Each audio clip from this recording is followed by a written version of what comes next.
สบายดี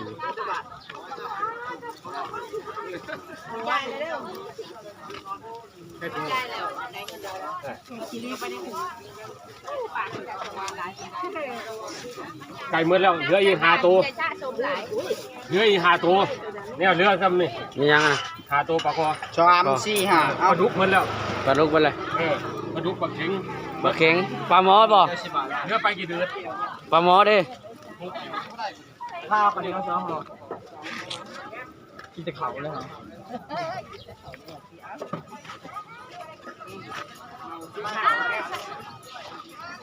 แค่ข้าว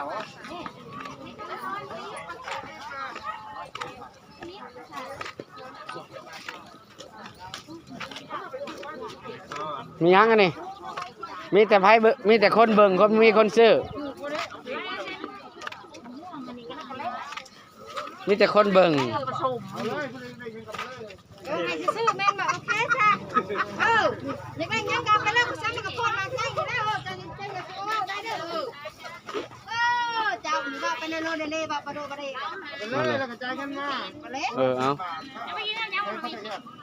ซื้อเอาแล้วเสร็จเลยเอาจะเอาไปขายใช่ค่ะเอาเด็กขายจะกระเซ็นเด็กเขาแยก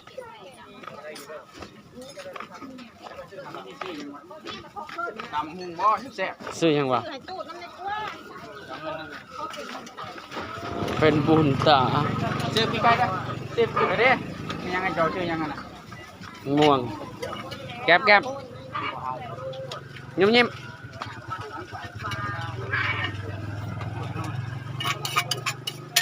เอาเลยจ้ะเอาโคแดงลายปากกามันแตกโคกใหญ่พี่น้องมันนี่กับเจ้าชื่ออะไรปีไก่ชื่อดำหงธนาคารปิดเหรอเจ้าบอกธนาคารปิดยังบ่ได้ไปยังคนไปสิไปได้ไปไปบ่ให้ไป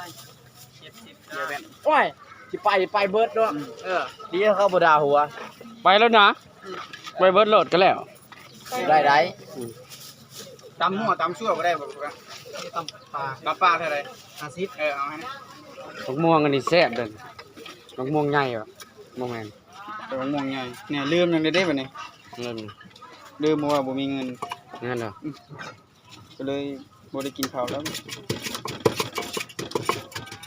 กินยังวะ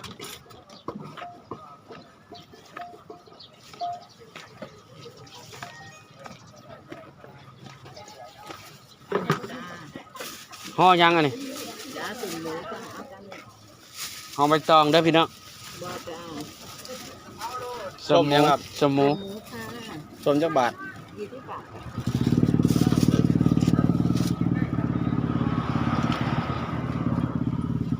เอาแล้วนะจะเอายังกเอาลีลาคนเดียวตอง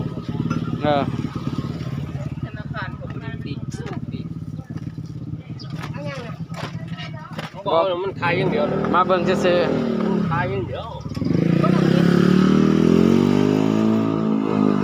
ไก่ง้อมากเลย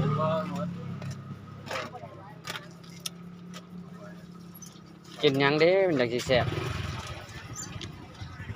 ก็ลองชิมเบิ่งบ่